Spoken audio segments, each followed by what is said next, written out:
G'day, g'day, g'day. It's Mathematical KM. That's Keith Malumbi. Here with round 2 of the Tuggeranong Open in my local club in Canberra. Otherwise, this video titled The Knife Fight at the Canberra Corral. It's a game in 3 stages. The initial arm wrestle, the combobulation, and finally putting the knife in. Putting the knight in. That might even be the best title, putting the knight in. Okay, so let's go. After watching and salute Chess Bras, watching Aman's Stonewall, I thought I'd give that a bit of a crack. So I'm coming out, we'll see how close I get to building a Stonewall. So D4. And immediately, to confuse the situation, E4 is played. Bit of a gambit, and after a little bit of a think, gambit declined. But no, I'm going to try and play this Stonewall. I've watched some videos, and that's what we're doing today, we think. Let's get that a bit. There we go. Okay, so I decline the gambit. He takes me, take back, knight f6, so bishop d3, trying to set up the Stonewall pawn formation, missing the e-pawn, and the bishop in to keep his knight out, is the theory so far. Comes in with d5, oh, fine. We go f4. There's our almost like a Botvinnik grid. Oh, computer says no. But anyway, we'll keep cracking. And c5 is the best move. It's sort of sneaky cheating that for black to play. And black plays c5. Okay. And looking at that, we're coming in with the best move in return, being c3. Because that I played. He's come with knight c6. Gee, we must be 100%. That's looking good for him too on the choices. So that's keeping, he's keeping a little bit of a grip on the e5 square, where I'm hoping to get a knight so I can claim, hey, I played the Stonewall. He's also got another pawn at home that could eventually kick such a knight out. He does have a knight in the way. Okay. And let's threaten to put that knight in. And, you know, potentially it could take back. He's threatening there. Trying to leave this for as long as possible. I'm hoping he'll advance his c-pawn and I can just move my bishop back, and that's one thing I did learn from all the Aman videos, is that's good for white, should that come about. Okay. But no, he plays bishop to g4.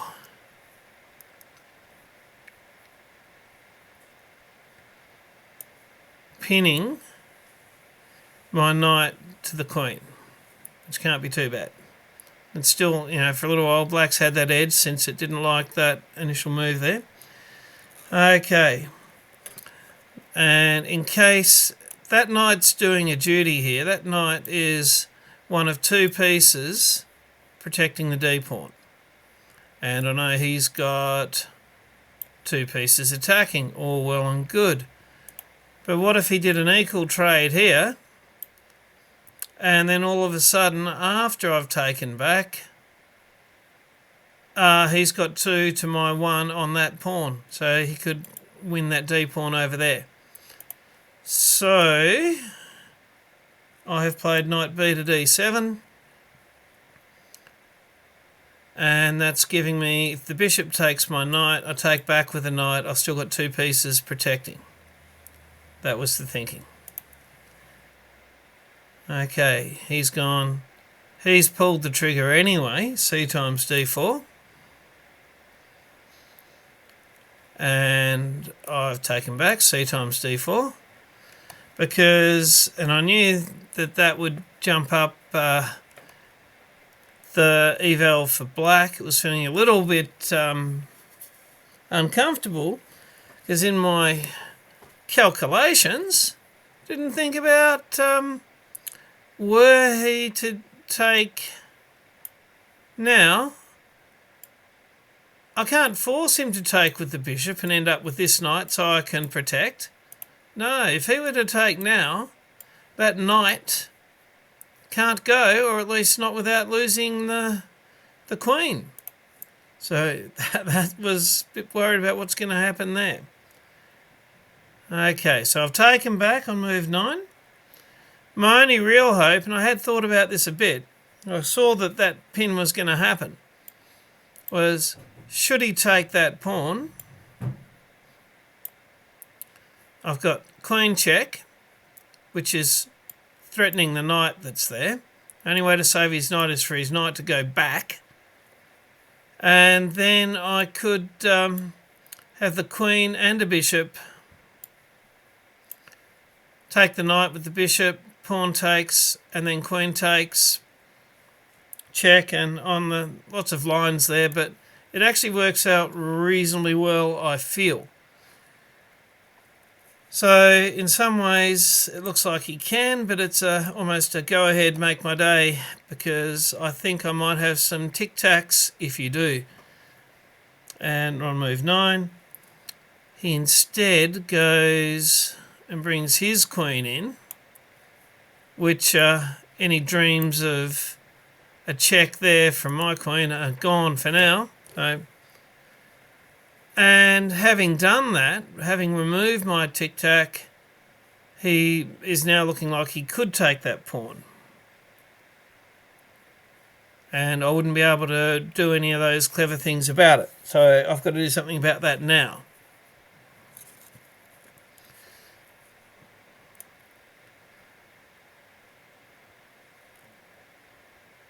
Okay, and I've gone queen to e2.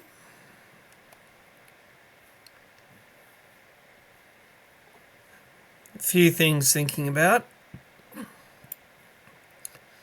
Kind of it will allow the bishop there.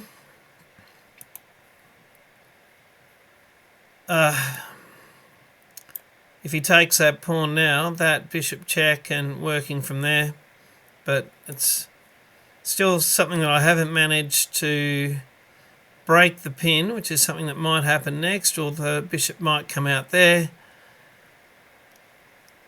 Queen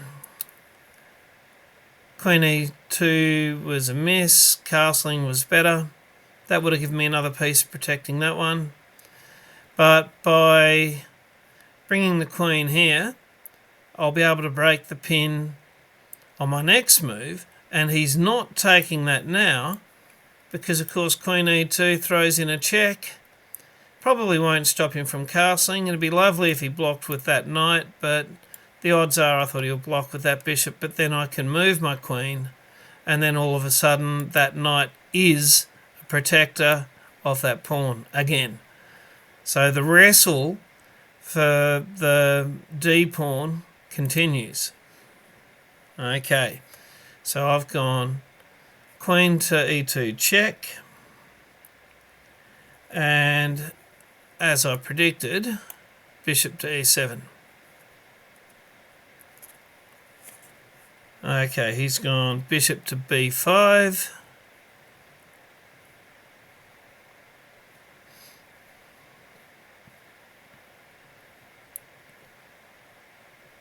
Hang on.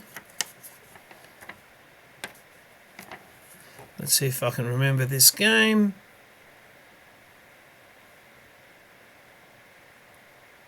Oh, my move, bishop to b5. It actually does make a degree of sense. There we go. How's my notation skills? Pinning the knight to the king.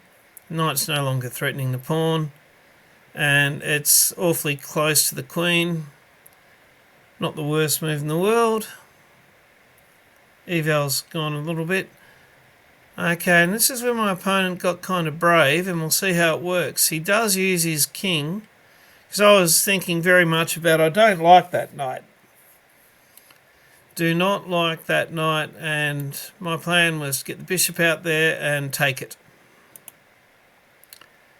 Now, interesting move. Let's see what the computer thinks of it. The computer's got,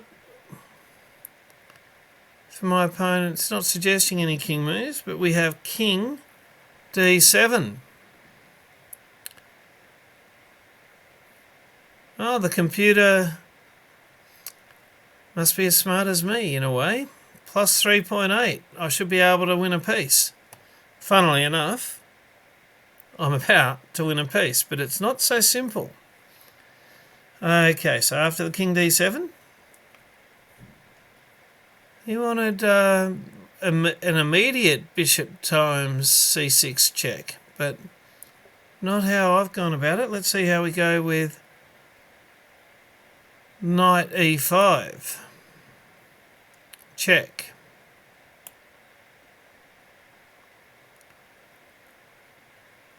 Oh, I wasn't liked.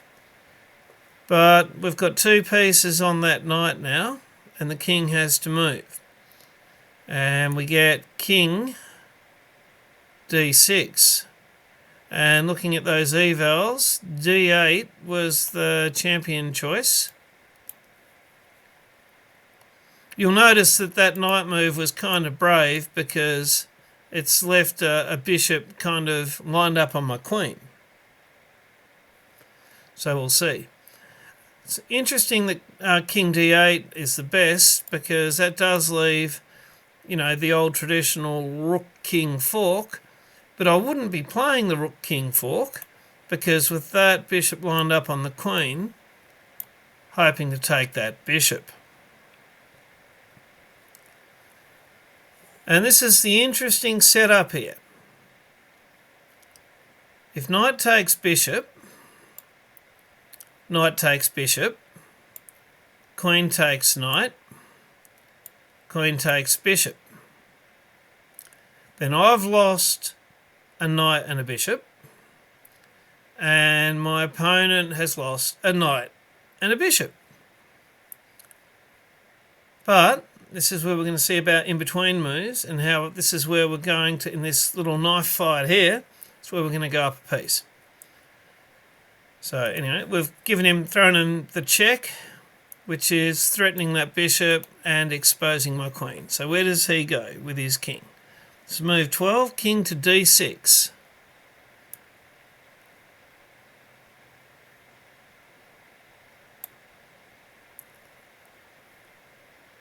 And the computer can now see that we're going to be winning that piece. Okay, so it's a real shame that that's not on the cards, but this is where we do part of that even two pieces each deal. We take the bishop. Now, he can take my bishop or take my knight.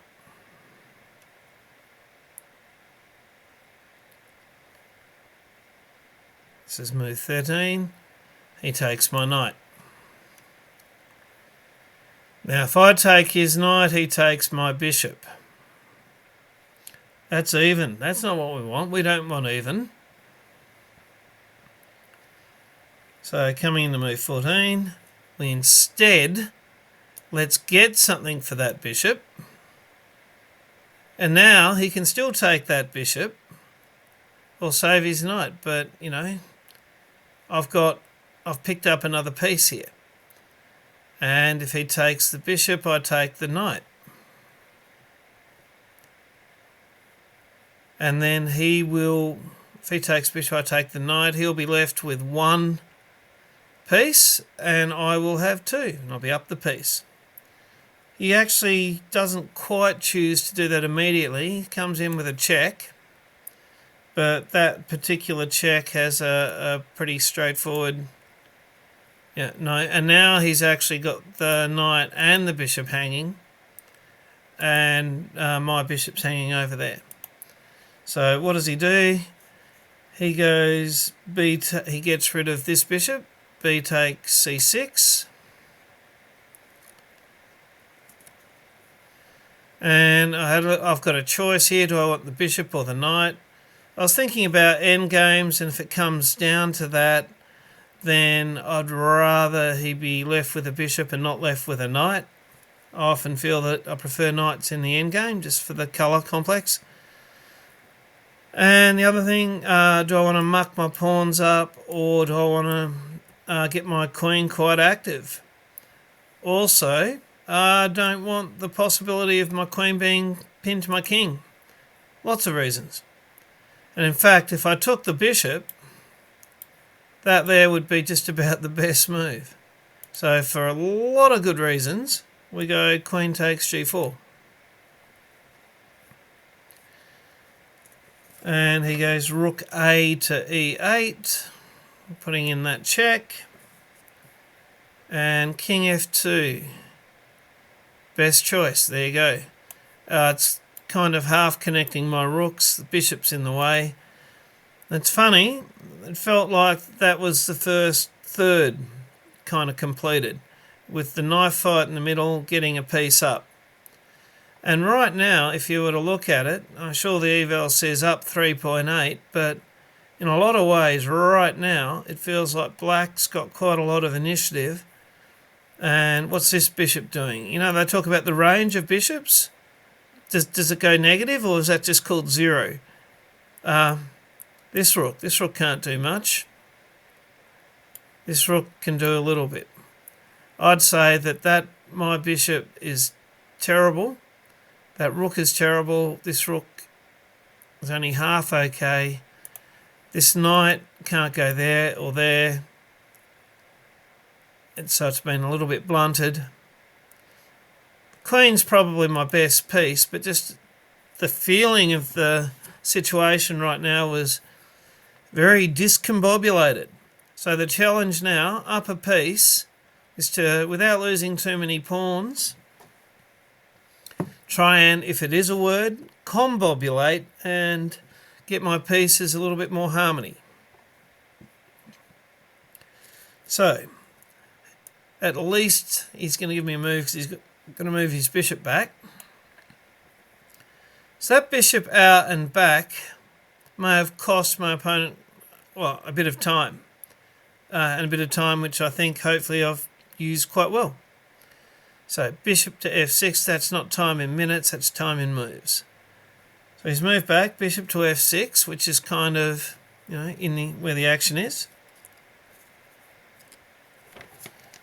And now I've played knight to b3. Let's try and activate the bishop and give the knight, all of a sudden that knight's doing a little bit, yeah? That knight's doing a lot more than what it was. Not the least of which is it's activated, freeing up the bishop a bit, and it's with tempo. So, you know, that's probably not the worst move in the world. And so he's got to move his queen. He's gone queen to b5. Now I've been looking at where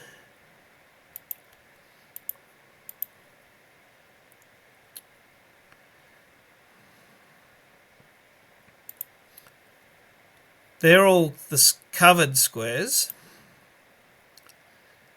His queen could be looking at d3 to come in. I don't want his queen coming in. And at the moment, queen here doesn't work. Or rook there, because I've got both the king and the queen, two defenders. He'd put it there with the check and I'd be able to take back. So I'm wanting to keep his queen out of here. And activate, try and connect my rooks, try and get a little bit of coordination. So move 19, or a rook to d1, covering there. So his queen can't come in. He's gone rook to e4, coming as close as it can.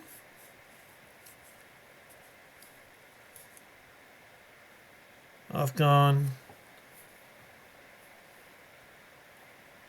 bishop to e3, to disconnect, because I can see doubled rooks happening here.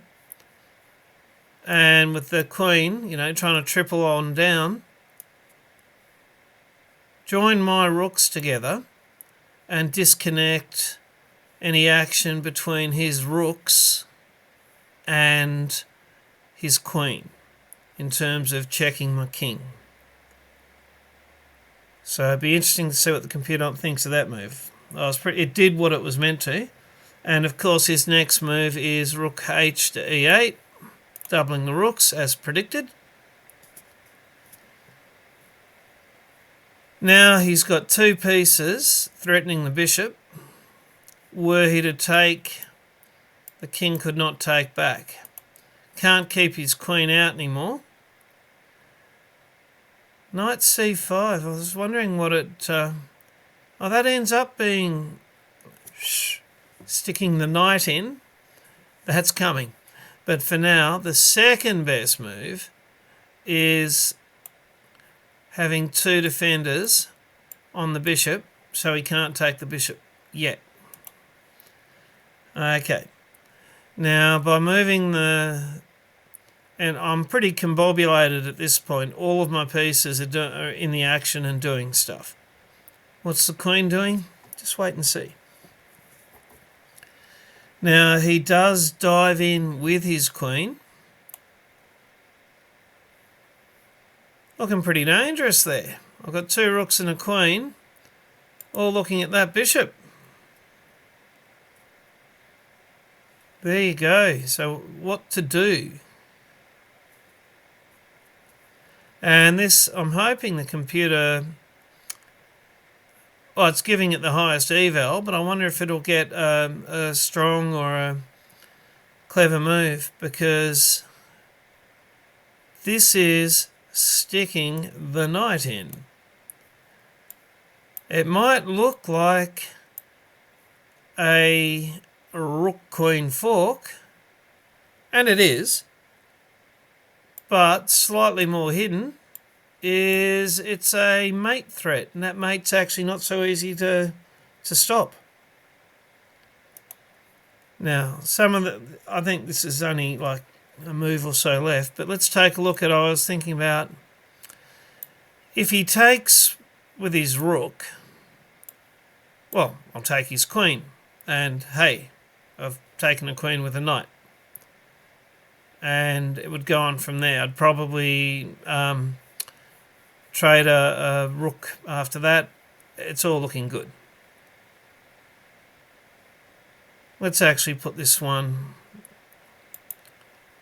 in a little while. So I really don't think that would be too good for him. If he took with the rook, I'd take his queen. He'd probably take my knight for free. Or maybe not, because I'd be taking it the other end, but just not good. If he takes with his queen, then that's check. And these are the calculations I'm sure going through his head, but just quickly, if he takes with his rook,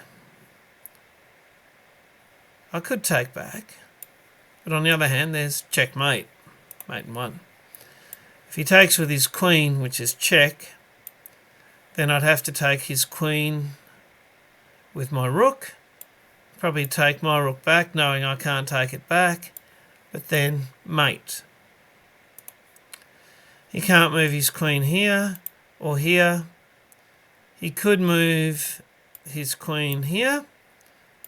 I'd block. And then how's he going to stop the checkmate? I think the only way would be to take the knight with the queen, and then, hey, you've taken a knight with a queen. So it was really quite a bad situation.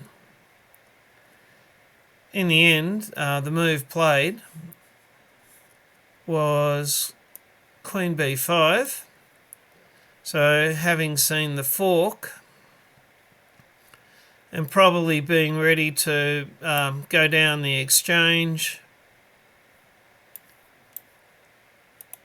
not having seen the sneaky checkmate. So there we go, 23 move. Not sure we can call it a Stonewall, but that's what the initial attempt was. But it was very much more tic-tacs all over the place, knife fight with knights and bishops and rooks and queens in the middle and in between moves. Knife fight at the Canberra corral. So let's have a look at the review. First time I've been seeing this as well.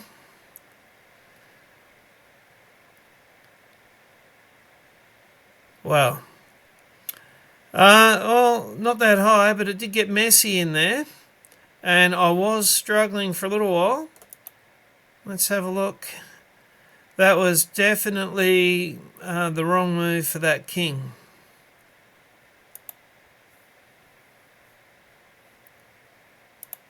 We go back to the review.